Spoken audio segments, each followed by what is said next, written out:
Assalamualaikum warahmatullahi wabarakatuh. Kami dari kelompok 2 dari kelas AB 10 Tasikmalaya. Di sini kami akan memaparkan tentang materi gender dalam perspektif budaya. Di sini saya akan memperkenalkan anggota kelompok 2. Yang pertama Anwar Husaini dengan NIM 209222236.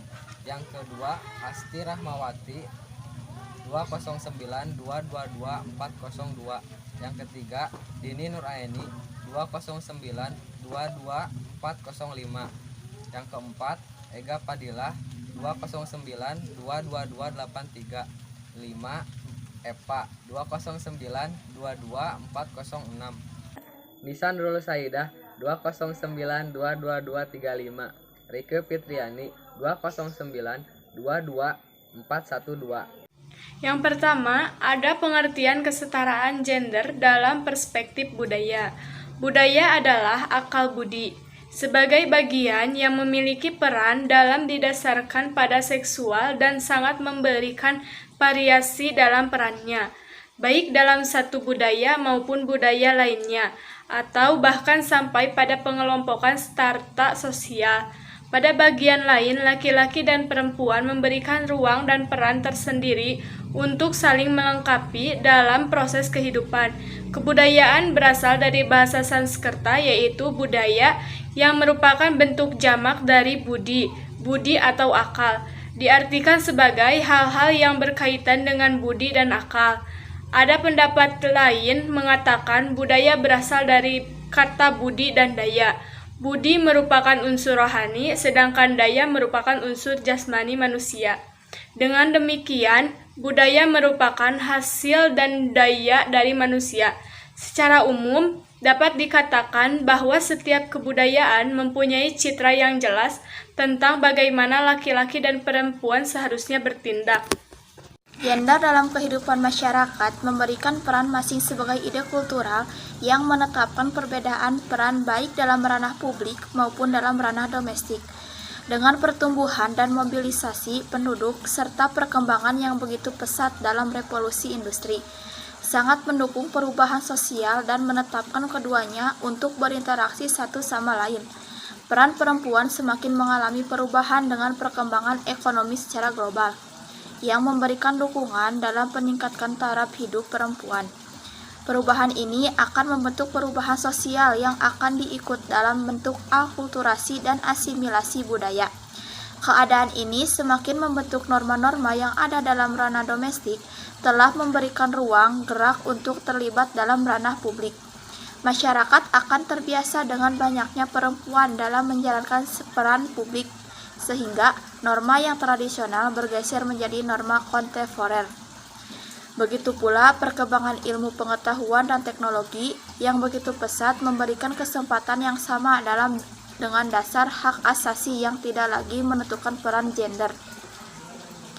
Pandangan tentang universalisme, dikotomi antara laki-laki dan perempuan yang bersumber dari alam dan kebudayaan serta perbedaan peran domestik dan publik telah digugurkan oleh bukti-bukti etnografis dan sekaligus membuka fakta baru bahwa dikotomi laki-laki perempuan itu bersifat relatif, bervariasi.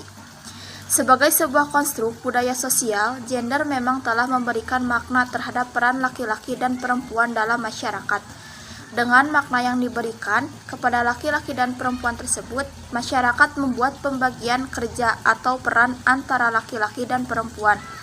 Akan tetapi, pembagian peran tersebut dalam kenyataannya tidak didasarkan pada asas kesetaraan dan keadilan, bahwa laki-laki dan perempuan memiliki hak dan tanggung jawab yang sama sebagai manusia. Realita yang terjadi dalam pembagian peran tersebut lebih banyak didasarkan pada budaya patriarki. Isu yang diambil dari kesetaraan gender dalam perspektif budaya yaitu WTS. Wanita tunasusila merupakan sebutan bagi wanita yang tidak susila. Menurut Syam, wanita tunasusila ini merupakan seseorang atau kelompok yang terbuang dari dunia yang baik dan terhormat.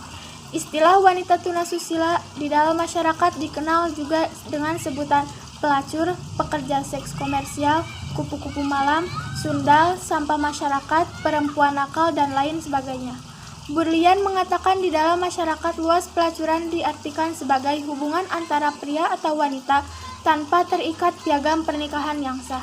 Pelacuran dijadikan sebagai salah satu profesi yang pada umumnya dilakukan oleh wanita guna untuk memenuhi kebutuhan hidupnya.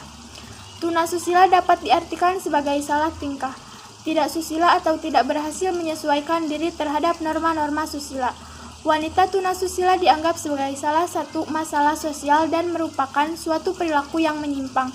Perilaku menyimpang ini dilarang karena bertentangan dengan norma agama, sosial, dan nilai-nilai yang ada di masyarakat.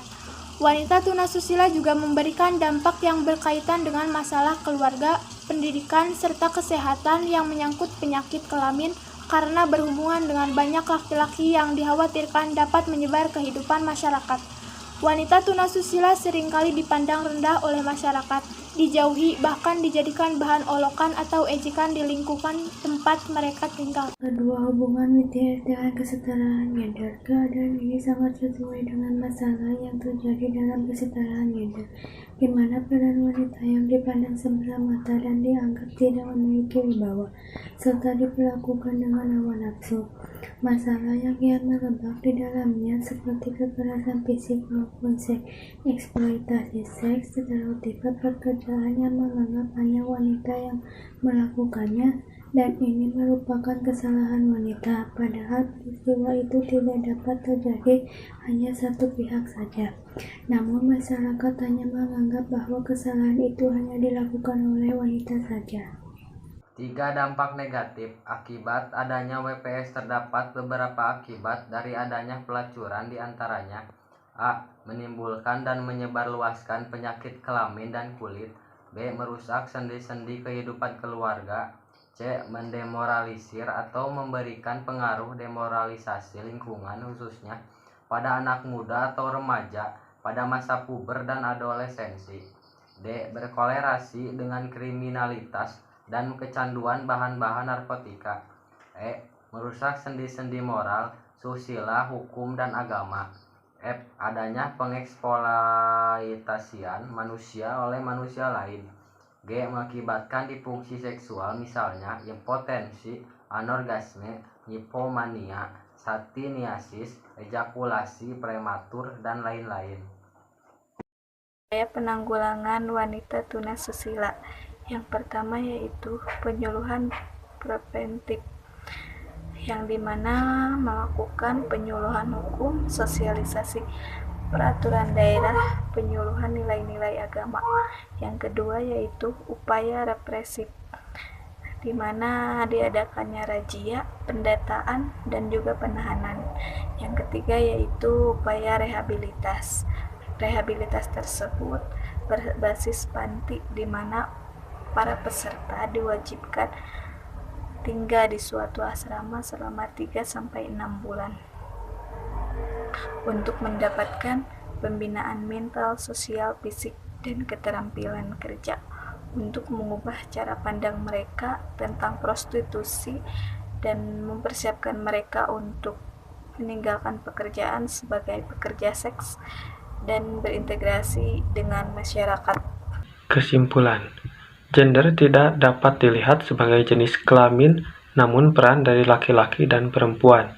Perempuan dan laki-laki memiliki peran dalam sosial, budaya, dan pembangunan manusia yang sama besarnya. Untuk itu, perempuan harus memiliki kesempatan yang sama dalam mengembangkan dirinya dari segala aspek: pendidikan, ekonomi, politik, dan sosial budaya. Masyarakat dan lingkungan tempat perempuan berada harus turut menjamin kesetaraan gender sebagai kepentingan mereka, bukan hanya kepentingan yang perlu dicapai perempuan saja. Wanita tunasusila, atau yang lebih dikenal dengan sebutan WTS atau pelacur, merupakan salah satu masalah sosial yang keberadaannya sudah sangat lama, dan sebagai masalah sosial karena perbuatan ini dianggap melanggar norma-norma masyarakat maupun agama. Sekian presentasi dari kelompok 2.